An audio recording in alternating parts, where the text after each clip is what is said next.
What's going on, everybody? Welcome in to another episode of Blazers Uprise Live here on a Monday, kickstarting your week off right and ending the month of January right. It's the last month of January, Eric, which means that the trade deadline is just around the corner. It is 10 days from now.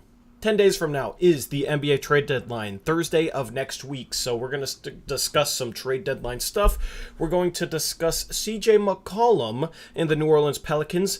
They've been linked once again, and we'll do that after picks against the spread. But first off, Eric, how's your Monday going? Oh, it's not going too bad. How's yours? It's good, man. Just looking forward to actually being able to pick some games today. Krish got his picks in. Zach got his picks in because he didn't know if he was going to be here, but I see Zach in chat, so good to see you, Zach. Thank you, Connor. I'm sure you're looking fresh as well. And let's just jump into picks against the spread. So we've had a development, Eric, in picks against the spread. I have finally caught up to Jackson. And I thought about maybe keeping his name at number one, but then I thought, you know what? You're gonna put your name. Yeah, because he could just, he could run away from it, you know? He could be like, haha, I let you catch me, now I'm gonna run away with this lead, and yeah, you know, it's not good. The last records are wrong. I was 2-1. Jackson was 1-2. That was my typo. That was my mistake. But chat, you guys are only 9 games back. That's what you get for putting your name ahead of it. I know. That's how I mixed them up. But yeah, so chat, you guys are only 9 games behind us. So you guys have been solid lately, and you went 3-0 on Thursday. So did Zach. Good for Zach. He passed up Trevin. Zach and Trevin have been going back and forth at the 5th and 6th spots for a while. Connor's still holding steady. Eric, it was a tough Thursday for you and Krish, man. Both you guys at 0-3. Yep. Is what it is. It is what it is. Alrighty, that is the picks against the spread standings. As you can see, we have 8 games on the left. Let's jump into the first one. We got the Cleveland Cavaliers. All these games are early, by the way. The latest tip-off time today out of the 5 games is 5 p.m. It's kind of weird. But 4 p.m. tip-off time. Cleveland is hosting the New Orleans Pelicans. We'll talk about them later. Cleveland's a 6-point home favorite. So yeah, the Pelicans are without Zion, Kira Lewis, and Brandon Ingram is out of this game as well. And then for the Cavaliers, they're without, of course, Rubio, Sexton, Markkanen, but Darius Garland also out of this game. Disgusting. So yeah, they're going. So who's their guards? Point Osman, I think, is what they're. Well, they got Rondo. Yeah, I think they're starting Osman at the point though. Osman, are they really? Okoro, Wade, Mobley, and Allen starting. That would be something. That would be what Cleveland does. Instead of just starting Rondo, they just go even bigger. Yeah. And the Pelicans, to counter the size, they're still starting Graham and Hart and Herb Jones at the 3, but they're starting Jackson Hayes at the 4 and Valanciunas at the 5. We're going back in time, Eric. Yeah. We are going back in time. Wow. I mean, Garland makes everything run there in Cleveland. That's what makes this hard, because Cleveland has been playing really well. Mm-hmm. And New Orleans has kind of been struggling, but... Yeah, since I don't know, I'm just going to take the points and take the Pelicans.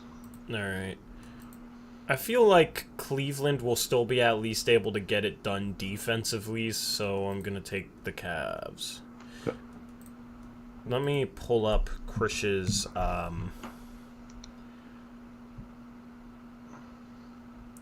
picks. Krish ended up going with... where's his... Jackson. He went Pels. He went Pelicans. What Jackson go? Pelicans as well. Okay.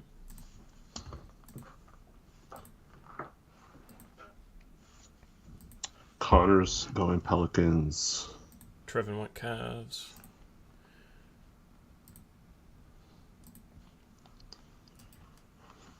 All right. So, Zach, are you making your picks, or do you want me to just go off of your thing you sent me?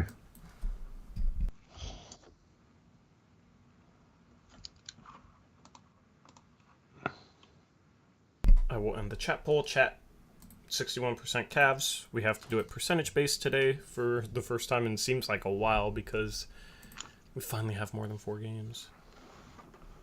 I said chat went Cavs, right? Yeah, chat went Cavs.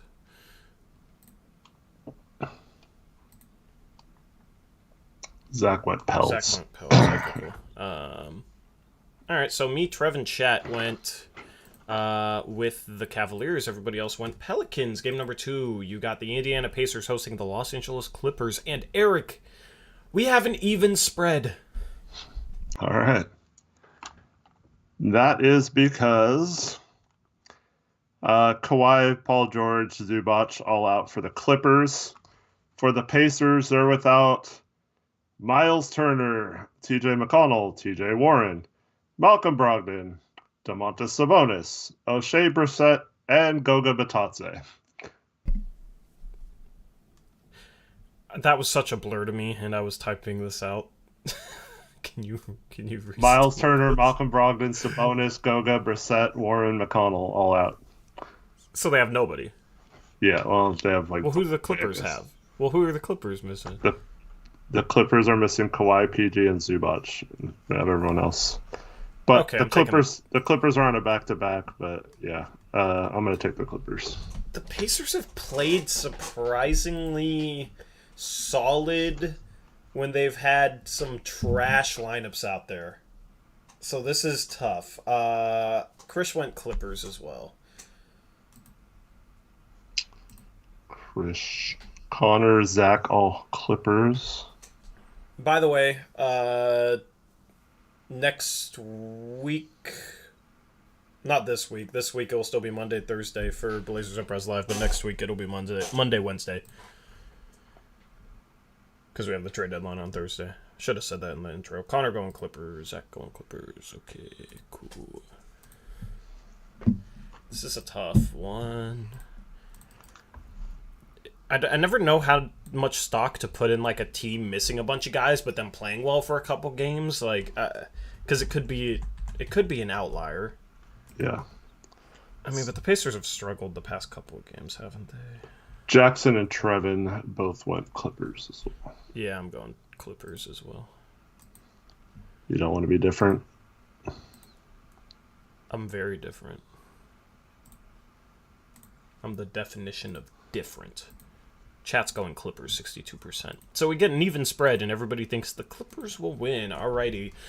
Game number 3, you got Philadelphia versus Memphis. Memphis is a 3.5-point road favorite. The Grizzlies are without Dylan Brooks and Santi Aldama. The 76ers are without their usual Simmons, Milton, Springer. Korkmaz also out, and Embiid out as well. What? How's this? Okay. I'm going Memphis. I'm also going to go Memphis. I think everybody's going to go Memphis because what in the world? Krish went with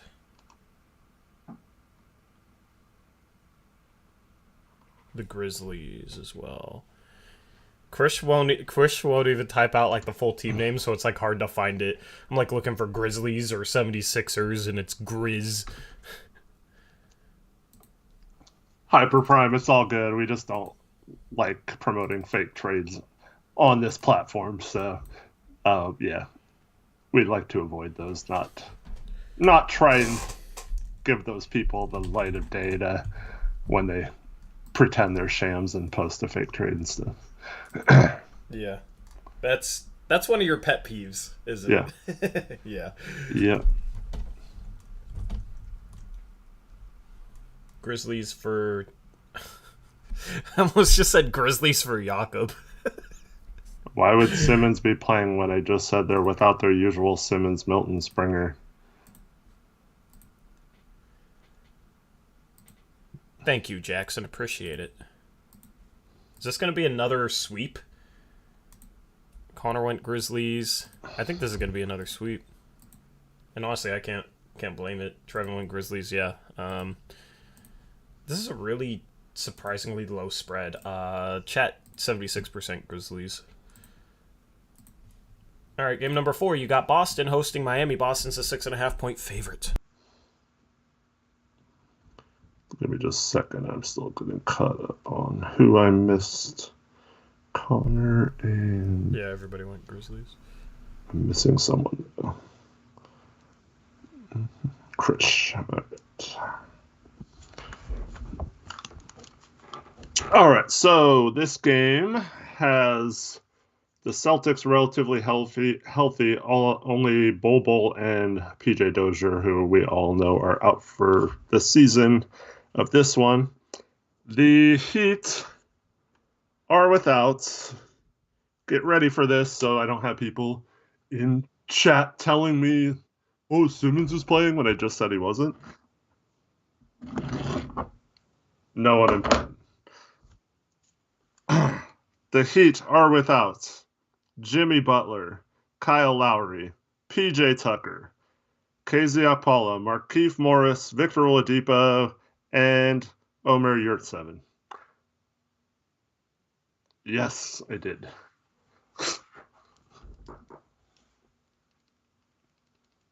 I was muted when I asked that anyway. All right, there's the chat poll. Chris went Heat.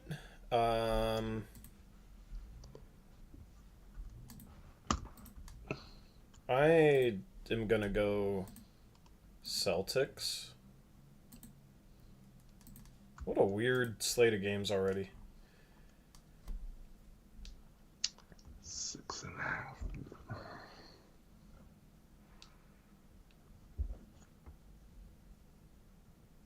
Jackson goes Celtics.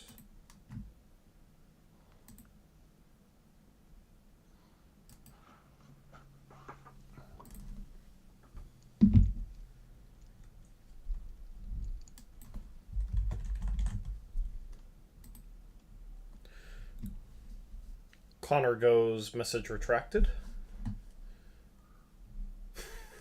I already wrote Celtics, so too late. Connor's pulling a Zach. Connor goes Heat.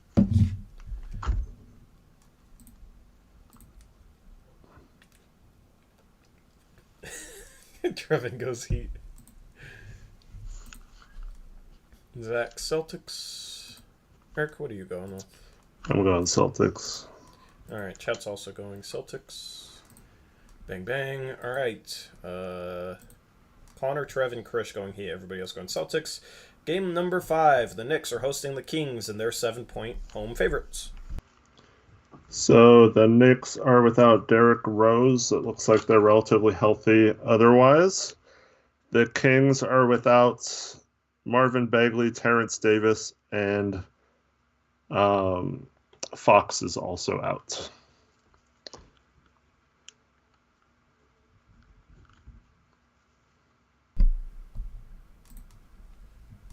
Okay. I'm going to take the Kings. Alright. Krish ended up Sick going of the with frickin' Knicks. the Kings as well. I'm going Kings. Let's see, you got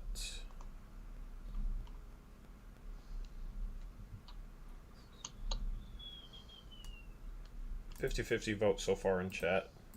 59% Kings out of 17 votes. Just waiting on Zach, Trev, and Connor Jackson. Kings for Jackson. Crap Demento. Says Zach. Yeah, Jakob, that's correct. Yeah, if they're favored by -7, that means that they have to win by more than 7 for you to win your bet. Yeah.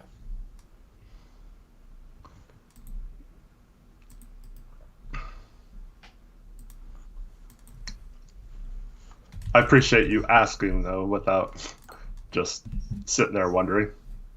Yeah. Yeah, I mean, earlier in the season, we reminded people often and kind of forget to remind people now. Connor's going Knicks. Trevin's going Kings. Spencer says we're bugging, never pick Sacktown to cover. Well, I mean, the Knicks aren't exactly Yeah, I mean, it's the killing it Knicks. either. We got a Connor Island, believe it or not, because chat ended up going with the Kings as well, 66%.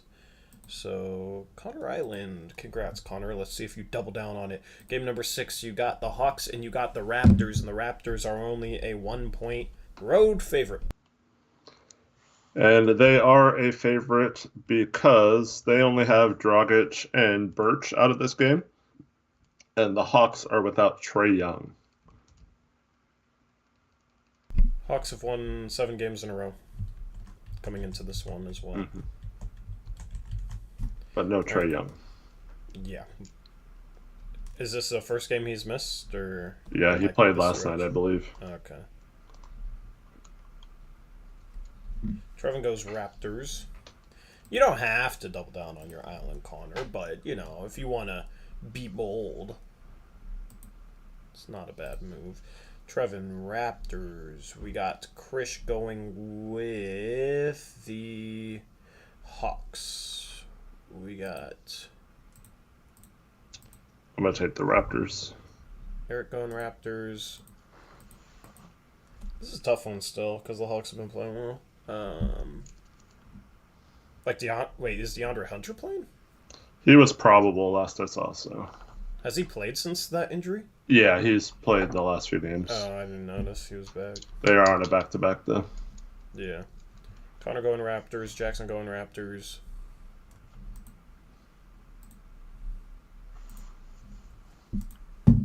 I'm going to go Raptors.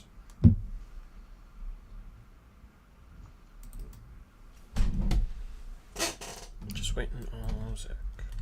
Zach goes Hawks. Zach and Krish teaming up. And, oh wait, no. Hawks. Bang. And then you got Chat going with the Raptors as well. Alright, game number 7. You got Portland heading into OKC, and they're a 4-point road favorite. Blazers without Dame, Nas, Zeller, Nance, and CJ Ellaby, and are on a back-to-back. The Thunder are without Shai Gilgeous-Alexander, Isaiah Roby, and Jeremiah Robinson-Earl, or Earl Robinson, whatever it is. He was sent down to the G League, even though he's been starting. They said they were keeping him up, but he's probably not going to play. Yeah, that's weird. Krish went Blazers.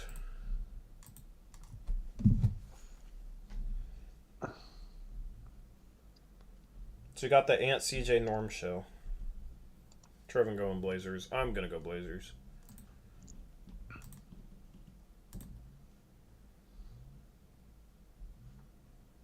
I'm also going to go Blazers. Connor goes Blazers and jinxes them in the process.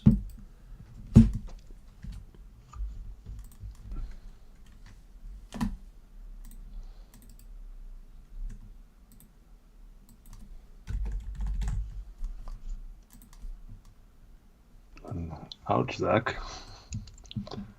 Zach has joined your Norm hate train. I am not aboard that train anymore.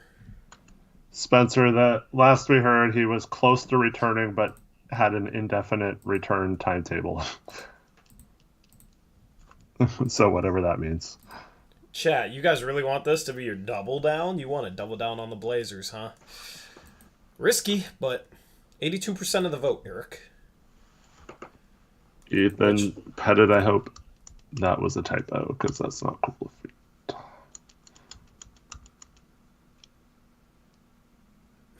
Yeah. Zach Island with OKC. Final game. Yeah, that's what I thought he meant. He said guy. He meant to say guy. Houston versus OKC. No, Houston versus Golden State. Golden State's a 10.5-point road favorite. Let me just finish this. So, yeah, chat. All right, so Golden State is actually starting Moody at the 2 tonight. So I assume that means Clay's not playing, even though he wasn't listed on the injury report I just saw. Let me just verify this. Oh no, Clay's top starting at the 3, I guess. Wiggins at the 4. So yeah. They are without Draymond, Wiseman, Otto Porter Jr., Andre Iguodala, and Bielitsa is also out of this game. For the Rockets, Wall and Garuba are out. Kevin Porter Jr. was questionable last I saw. Warriors for me. I feel like there were a lot of easy picks today. That's the first time you said that in a while. I know.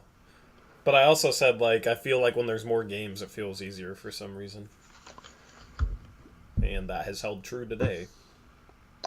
I'm going to take the points. All right, Eric's going with the Rockets. Connor's going with the Rockets. Zach Warriors, Jackson Rockets.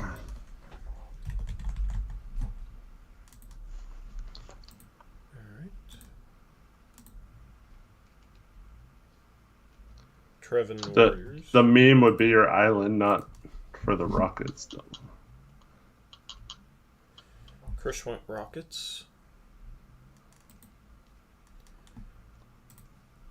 So I'm going to end chat poll. Thank you for voting. Warriors. We got a split vote to end things off. That's cool. Me, Zach, Trevin, chat. Warriors. Eric, Connor, Jackson, Chris, Rockets. Double down time. I am doubling down on the Memphis Grizzlies.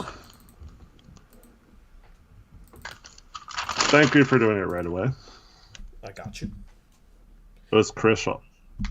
Chris is doubling down on the Pelicans. All right. Chats Blazers. That's a sus double down pick, chat. Trevin is Grizzlies. Trevin's Grizz, cool. Me and Trevin always pick the same double downs, I swear.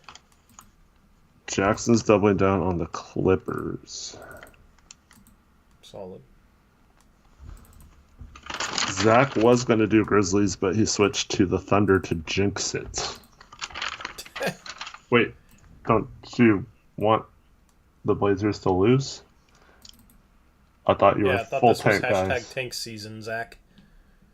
What, Jakob, on days when there's more than 4 games, we just do whatever had the highest vote percentage, which was the Blazers in this case, at 80%. Yep. When it's 4 or less, we can do a chat poll for that, so when it's 4 or more, we just do it based off percentage. So Zach's going OKC.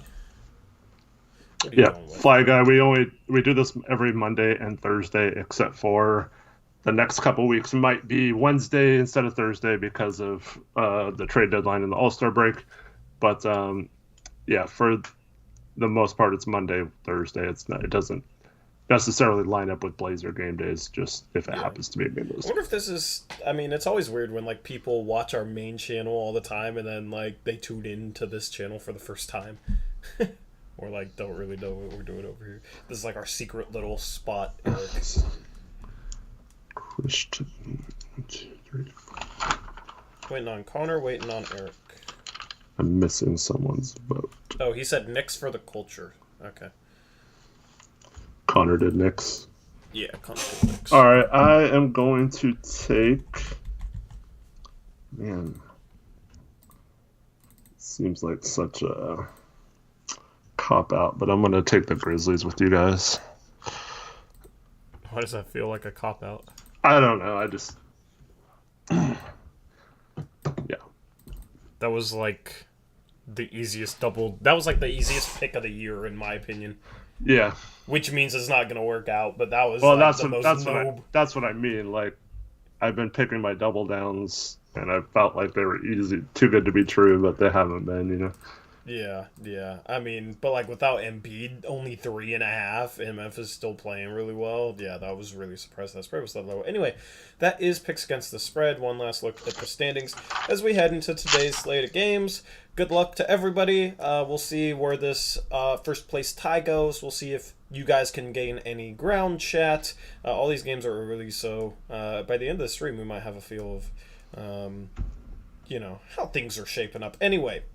So let's talk CJ McCollum and the Pelicans. Eric, I saw that there was a new report referencing CJ and the Pelicans, but I didn't read it at all. So I don't know if you read it or heard it or what it was. It was basically just saying that the Pelicans are incredibly, super, tremendously like the phrasing. No, just like I like this phrasing. It said for sure they were going to target a lead guard who could create a shot and shoot and stuff like that. It's like it basically describes CJ to a T what they were looking for.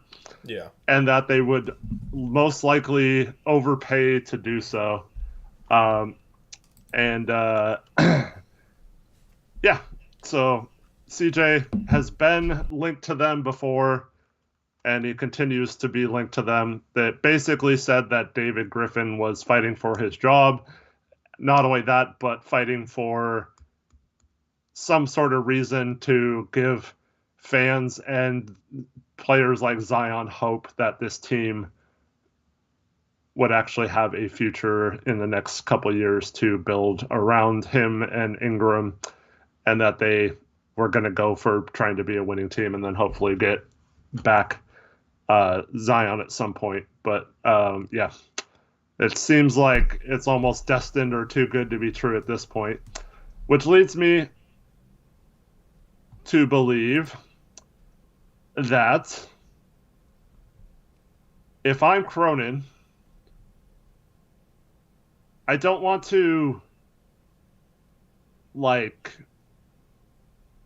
lose out on this trade, right? Mm-hmm. But you might also want to use it as some leverage here. And you might want to make sure if Daryl Morey or someone like that, say there's another target other than Ben Simmons that you really want, and they find out that you have a deal with a New Orleans for a CJ McCollum, does that at least get them to panic or possibly want to make a trade that they weren't thinking about doing, or they've been trying to call our bluff on it for a while? But if we're truly out and then just going to do a trade with another team, does that bring a team like Philadelphia back into the table at the last second, instead of having, because we know Morey's saying he's fine keeping Simmons past the trade deadline, but when it comes down to it, is he really, is the question.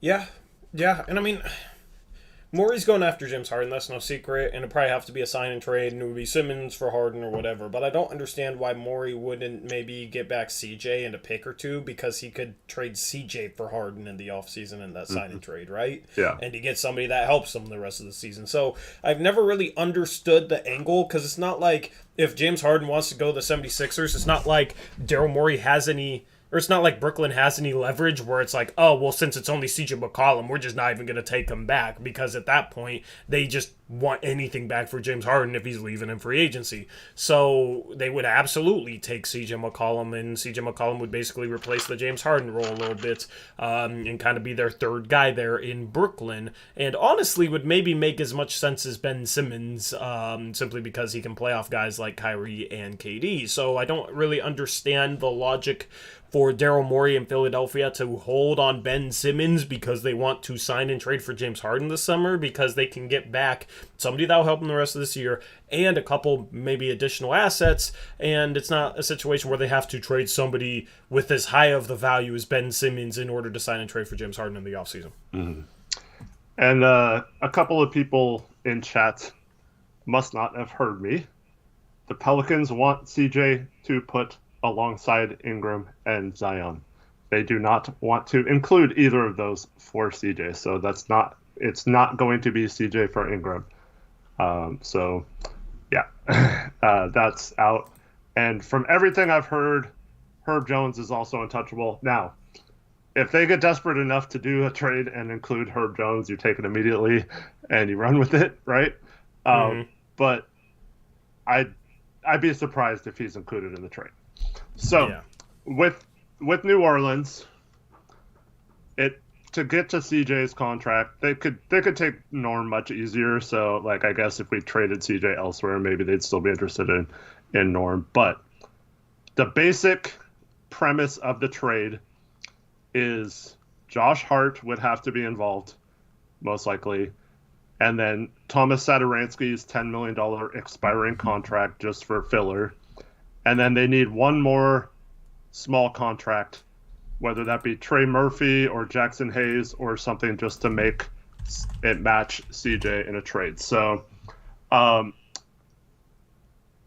basic premise of the trade would be I'll throw the trade machine up here too. Hart, Satoransky, some sort of filler contract, one of their young players probably, and then picks. So to me, I am satisfied if it's that Hart, Satoransky filler and picks. If it's 2 first-round picks, I'd be comfortable with that. I would probably hold out to make sure one of the filler is Trey Murphy. And I would also attempt to get either second-round picks or maybe a third first-round pick. If you can really make that work, I would try my best. And also, if there is a team interested in Robert Covington, and like let's say the Bulls, who knows after last night, but if the Bulls are interested in Robert Covington, you make a team like New Orleans take on a Derrick Jones because they could and easily stay under the tax, and you make that part of the trade as well. Yeah.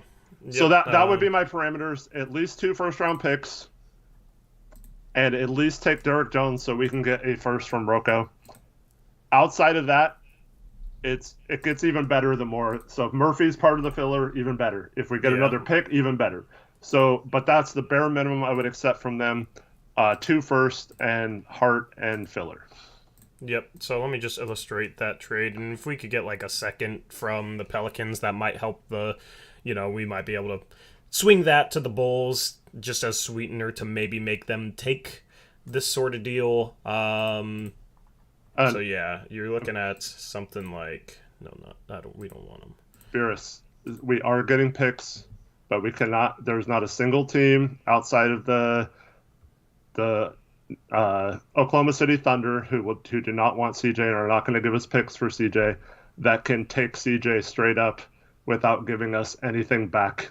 So we have to take something back, and Hart is a more than capable rotational piece moving forward. So if you get a solid defending guard out of this trade for future years and draft picks, I think you take it. Yep. A team has to trade out essentially $25 million in order to bring CJ in. In order to trade for CJ, they have to trade away $25 million in salary. So, Trey Murphy, Josh Hart, Satoransky, $25 million. But yeah, in this sort of deal, if you can, because obviously we can't take back Derrick Jones Jr., we just traded him, so we can't reacquire him. That's the rule. We have to send him to a third team, working Rocco into this, and the Pelicans get Derrick Jones Jr. Makes a lot of sense, just as a landing spot for Derrick Jones Jr. The Pelicans have a $17 million traded player exception, which means that any salary less than $17 million, they don't have to account for in terms of matching salary. Like, basically, this 9.7 from Derrick Jones Jr. gets canceled out. Mm-hmm. So it's basically zero. So they're bringing in CJ McCollum's $31 million. They just have to trade out the salary to match that $31 million. With Derrick Jones Jr. doesn't matter. So basically, it's a situation where they can just absorb Derrick Jones Jr. outright because they can cancel out a salary with a traded player exception. And what that does for us, it creates a traded player exception of our own, which we can use in a future trade to, we can be creative with it and absorb salary without having to trade anything out. And that could benefit us in a number of different ways. It's nuanced, it's kind of complex, but it would be smart for Portland in this sort of deal to try and create a traded player exception. So, Roko. Julian, that's a great question. It kind of goes along with what you were saying, so I want to answer it. What's the point of doing a Roko trade if we're trying to tank, so getting our pick back is kind of useless? Well, it's not useless in the future for making trades because as of right now, it's protected through the 2028 season. So we'd go through this scenario every season until it conveys to Chicago. So as of right now, if let's say Philadelphia called and said, we would like to trade Simmons for CJ and 2 firsts, if you want to do it, or you can do the New Orleans trade. We wouldn't be able to trade a first right now, so we'd have to get our first back somehow so we could trade future first. So that would be the only reason why doing that, and that's just kind of a thing because, like, for the Bulls, like let's say Covington, there's people like John Hollinger saying he's absolutely not worth a first round pick in a trade or whatever, which I think is BS and it's posturing by teams that are trying to get him for cheaper. But then I would say that getting a first round pick that's not maybe going to convey for a while anyway might be something they'd be willing to do. It's not like they're giving a full first round pick back. So so I think this is like the most logical scenario because then we could basically any player making $20.8 million or less in the offseason that became available, we could offer like up to 6 first round picks for or something. Yeah. Well, let me explain. Yeah, let me just explain this. So, this sort of deal helps us get a trade exception. Trade exceptions are created when you are trading out more salary than you're getting back. So say we were just trading out CJ, $30.8 million, and just getting back Satoransky, $10 million. We get a $20.8 million TPE. You would subtract CJ's salary, or you would do 30.8 minus 10 million, right? So you're trading out 20.8 million more, you get a $20.8 million TPE. That's how it works. So you can get creative with the way you word things. We're trading out Robert Covington, that's about 13 mil. Robert Covington matches these 3 guys: Josh Hart, Trey Murphy, Simonovic, right? If we took back Simonovic in this deal, whatever, right? Robert Covington matches all of that. So these 3 guys are accounted for with Roko. So then it becomes CJ and Satoransky. You're trading out $20.8 million more CJ for Satoransky. And you can word the deal like that to create a traded player exception. So $20.8 million TPE. Then in the offseason, if a team wants to clear cap space and wants to trade a guy that's solid, but they would rather have the cap space, we could go out and trade for that player because that team wouldn't have to take anything back. Basically, that's how it works. So you can get creative to create some value here. And even if it wasn't the Bulls that wanted Roko, Eric, you could maybe do something like this. Just whatever team wants him the most, you could do like Roko to that team. So say it's the Timberwolves, they match with Taurean Prince to the Pelicans instead of Derrick Jones Jr. And instead of giving us their first, we could maybe swing that to Chicago and get our first back, right? Mm-hmm. So it could be something like...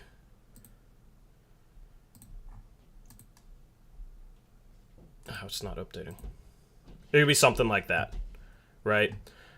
Where we're trading Roko to the Timberwolves instead, getting their first back, and then swapping Minnesota's first for our first with Chicago. Hopefully that makes sense. It's a little complicated to explain, but it could be something like that. Yeah, or you just skip Chicago altogether and don't worry about that because we have so many other firsts, I guess. Yeah, but I mean, idealistically, to trade future first, we'd want our first back. So, if we got Minnesota's 2022 first back in a trade, we could go to Chicago and say, hey, this pick will probably convey this year, ours won't. We'll trade you Minnesota's 2022 first if you give ours back to us. Mm-hmm. And then that would open up future first. So everything stems off CJ to New Orleans, though. Everything stems off that, and then it's trying to create value by building other things out of the deal. Yep. So Julio asks, why don't we make the Pelicans take Norm with the TPE instead of giving, and then also give up an extra pick or two? Well, one is, I don't know if they want both of them. I mean, it's possible that they want both. I kind of made this analogy earlier. To me, when you trade two good players to the same team, it's kind of like a kid with a birthday on Christmas, and it's like, Okay. well, like you get presents for both, right? Yeah. But like, it's never like if my birthday's on June 26th, so like it's like a day away from being halfway between Christmas and my birthday, right? So like I get my full birthday and I get my full Christmas or whatever, but like if they're combined on the same day, you have people, I'll just get you one big present or whatever. So I feel like I don't know if we would get equal value for both. It would probably be a little less than both, but like so I would hesitate to do that unless, I mean, if they threw in like if we got somehow 4 first-round picks or something out of it because of it. But if it was only like one more first or something, I don't know if that's necessarily better than we could trade him to, say, Cleveland or something for. Yeah, well, it just depends on how much New Orleans would want Norman Powell thrown into a CJ McCollum trade. That's what it comes down to. Like, if it means you can get Herb Jones... Right, yeah.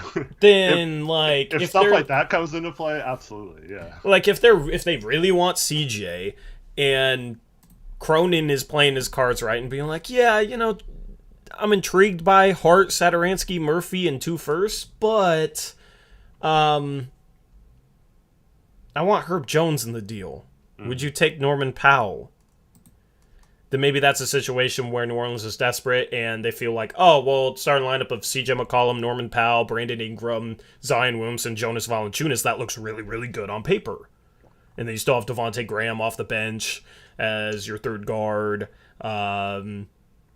Maybe that's a situation where you could fleece them.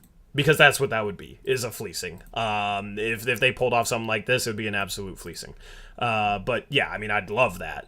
I don't really see the value, like, when you start talking about getting 3 or 4 first-round picks back from a team, this Lakers pick is probably going to Memphis.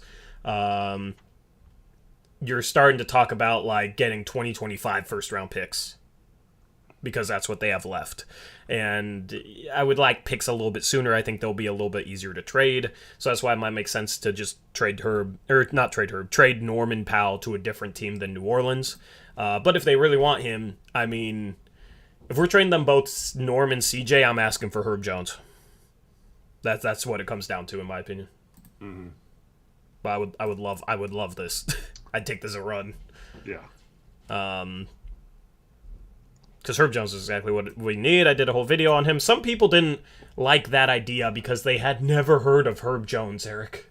Mm-hmm. I got some comments that were, Jared, we need to go after Karis LeVert instead. People that just like the big names. But yeah. Yeah, and then so Dame in chat is asking, how does this help Dame other than to give more randoms to work with? Well, I don't know if you've been listening at all, but creating a trade exception and then having, let's just say we have all our firsts back and then 2 additional firsts, right? Mm-hmm. That means we could trade, including whatever pick we got, say we got the 9th pick or whatever, and then we had 2 future firsts. We could trade almost, like, we can find a way to trade 6 additional first-round picks in any trade for any player that's making under $20.9 million if this trade went through. So that means OG Anunoby, Jeremy Grant, Miles Turner, Domantas Sabonis, I don't know, pick whatever player you want to acquire in the offseason. We could go to them and offer 3 first-round picks or whatever and no salary back. So, I mean, that's like a good way to add it. Like, so I know it seems kind of risky waiting for the offseason, but you can do, and you can also use a sign and trade and give up a first or whatever. So, like, that's a great way if you planning on building your team that way to add the piece. And then on top of that, Josh Hart, I feel like, is a really good third guard with Dame and Ant because he's big, he plays defense, he rebounds, he can pass, he can attack the basket like Norm can, so you don't really lose out on that. The only thing he's not great at is three-point shooting, but you kind of sacrifice that for the defense, right? Yeah. And he's not so bad that like you can just leave him completely wide open. He's like 33%. So, and he's bigger than, the guards we're trading out. So he could play some small forward and get away with it. And he guards a lot of forwards and stuff and is fine. So you could have a situation where you feel fine if he was starting at small forward, but you would also feel fine if he was your backup third guard. And he can handle the ball, so he's like a secondary ball handler as well. So I think you're absolutely comfortable with Josh Hart being a rotation piece in the future. You give Trey Murphy, obviously I don't think we're going to get Herb Jones, but let's say we get Murphy. You give him these last 30 games to play as many minutes as he can handle and see what you have in him. Maybe you develop him in some way. And then you use those assets you got to bring in a forward of the future. Maybe you re-sign Nurk, or maybe you trade him in another piece somewhere else. But maybe you re-sign Nurk, and then you just have to find that forward somehow. And that's having that huge trade exception. Like I said, think of how many options there are, and how many of those teams are saying that they just want like 2 firsts for someone right now. So we could basically name our target and get them for 2 firsts and still have a huge complement of picks in the future, and still be in a position to where if a star making more than $20.8 million, we might still have enough contracts to add up between Nance and Hart and players like that. So I just think there's so many options you can make for that to help you not be too good this year, but also set yourself up to make a huge splash this summer that we haven't been able to make in the past.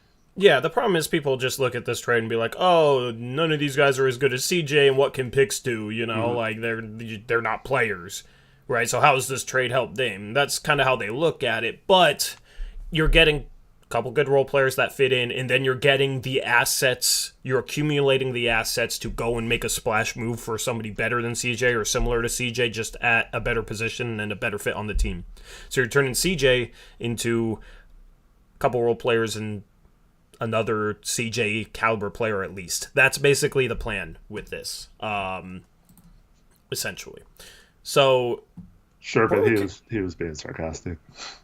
Who was? Weezy said he wanted Julius Randle, and that he was joking. Yeah. You could get actually, Eric, this trade. If you did this, I think you'd get a $30.8 million TPE. Because Norm plus Snell plus Macklemore matches... Ooh, that's close. 3.4. That's like 18.9, 23.9. It matches Prince and Satoransky, right? Yeah. So Norm, Snell, Macklemore match. We're getting her. Yeah, I mean, take her out of it. I'm just saying, like, if, because somebody brought up, oh, what if Pelicans want Norm too, right? And we'll figure out what additional assets they'd give up. But this should create a $30.8 million TP. I'm just going to do the math out loud. Norman Powell, Snell, and Macklemore, these guys are actually $1.7 million apiece. So 3.4 plus 15.5, that's 18.9. Since we're under the tax, we could take back 23.9 with Norm plus Snell plus Macklemore, right? So that matches Prince and Satoransky. That's $23 million. And then Rocco is 12.9. And he could hypothetically match Hart and Layman. So then CJ minus Murphy would be the TPE. Yeah. So we'd make like a $27.8 million TPE, which might fit Jaylen Brown into it this offseason, but I'm not sure. So there's ways you can build bigger TPEs. But yeah, I mean, the gist of things, to sum things up like simply, get back value from CJ, get back a TPE by using the Pelicans TPE, right? That's how we can create a TPE of our own, because they can take back a ton of salary, a ton more salary with their TPE, which means we could take back a lot less and create one. Weeks we would not have to give up a million picks to get rid of Snell. He's on a minimum contract that's expiring. We would not have to attach any picks to get rid of him. Yeah, I don't know if that's a joke or not, but yeah, I mean, Snell's just a minimum. So you can plug in like a number of teams. Like I would want the Rocco deal to be a part of this Pelicans deal. You can plug in a number of teams. We plugged in the Timberwolves. We plugged in the Bulls. You know, you could plug in a number of different teams into that third team role. Yeah, and I was thinking today what to do with Sadaransky. Yeah.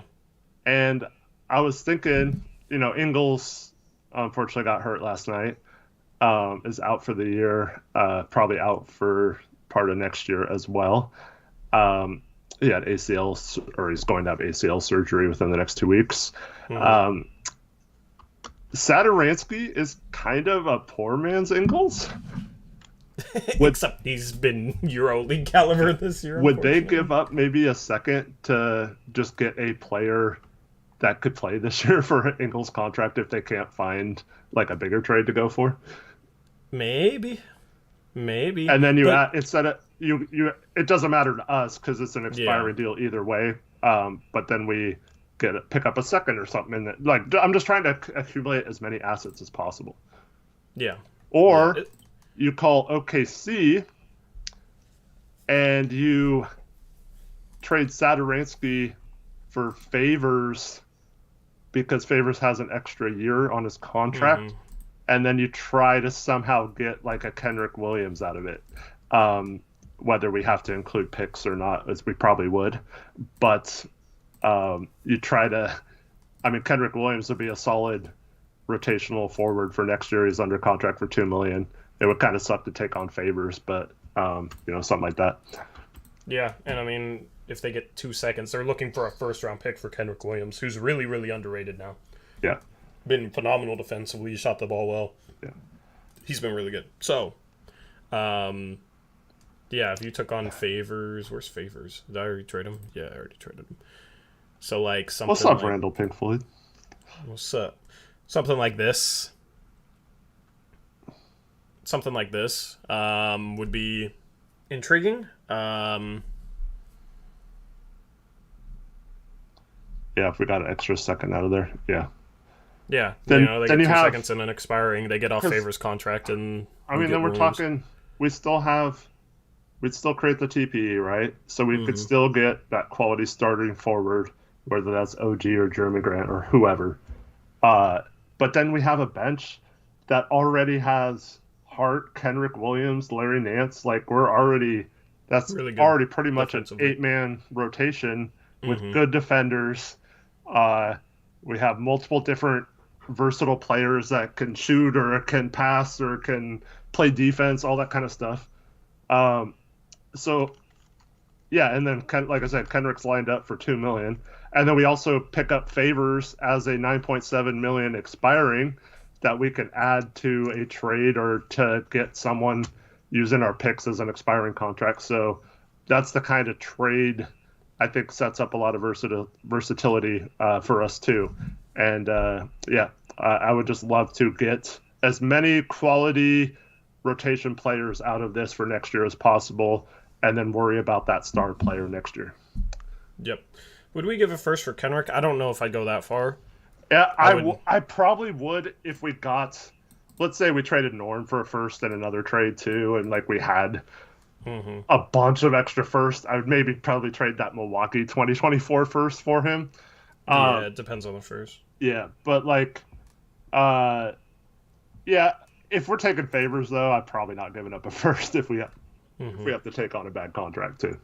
Yeah, all good. I mean, we just trade out Snell and Macklemore. You know what I mean? Like, these are all the meaningful pieces in the deal, essentially, in this deal. But, like, the Thunder would get Snell.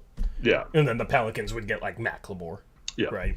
And it'd be a 3 for 4. And we have that extra roster spot, so it would work for us. The Hollander podcast, according to David Hughes, said that no one is offering a first for Kenrich. So they might just keep him in that case. I don't think they'll just get rid of him. But this particular scenario offers them a chance to get off of favors for next year and 2 quality second round picks. So you never know.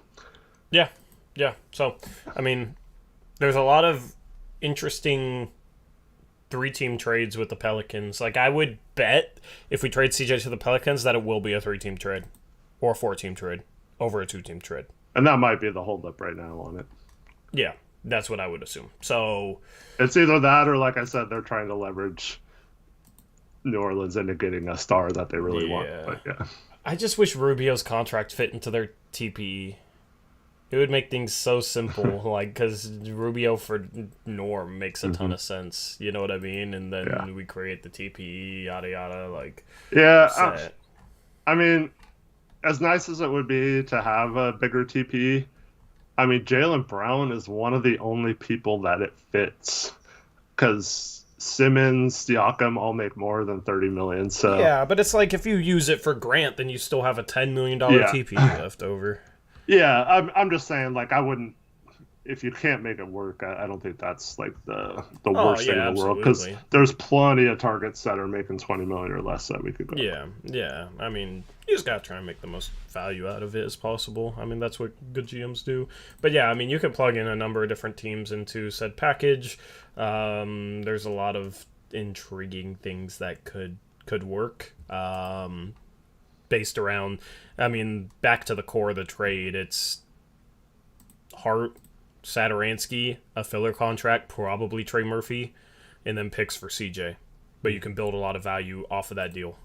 So hopefully we illustrated that today.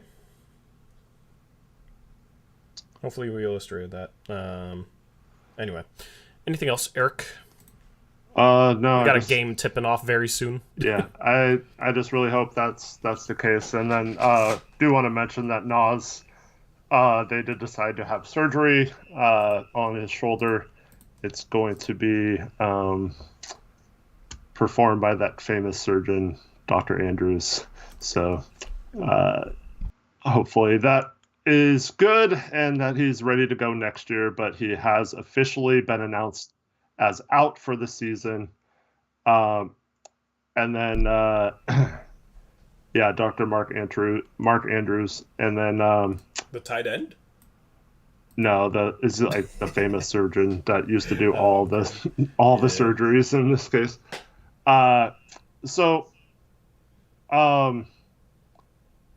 It sucks for Nas. He could be soaking up all these minutes right now that we're watching Snell and Rocco play. So that's disappointing. But hopefully he's ready to go next year. And it's cool that the team just announced he's out for the year and they're not like goofing around with him, maybe being reevaluated in 2 months or anything like that. So we don't need the guesswork in regards to that. But and then unfortunately the deadline for a disabled player exception is January 15th, so it's already passed, so we cannot apply for a disabled player exception for him. It would only be like basically a minimum contract anyway, but unfortunately can't do that. Yep. Anyway, we're going to be live after the game at like 7:30, so hopefully we catch you then. You got the Blazers and the Thunder tipping off. Hopefully it's an enjoyable game. We'll talk a lot more trades on the post-game show. We'll probably try and speed things up a little bit with the post-game shows. But, I mean, like, at this point of the year with a lot of trade talk, there's a lot to talk about after the trade deadline. If the team's tanking, like, post-game streams are probably going to be shorter because, I mean, what are we going to talk about, you know? Yeah. So, we'll talk trades. We'll take your questions in the YouTube space. That'll obviously be on our main channel. If you've only found this channel, this is actually our second channel. So go search Blazers Uprise on YouTube. And Eric, you know how the Memphis Grizzlies seemed like an obvious pick? Mm-hmm. They were down 49-39. So still early. Yeah, still early, but Tobias Harris has 9 points and 4 assists. So, Clippers are losing. Hey, man, they were just down 15 a minute ago, so they're cutting it closer. Yeah, they need to cut it closer because I thought that was an obvious pick, but it turns out it hasn't been. So yeah, we'll catch you on the post-game show. Hopefully you enjoy the game. Anything else, Eric? Oh, have a good rest of your afternoon, everyone, and catch you later. Yep. Anyway, thank you for watching. Until next time, as always, peace out. Go Blazers.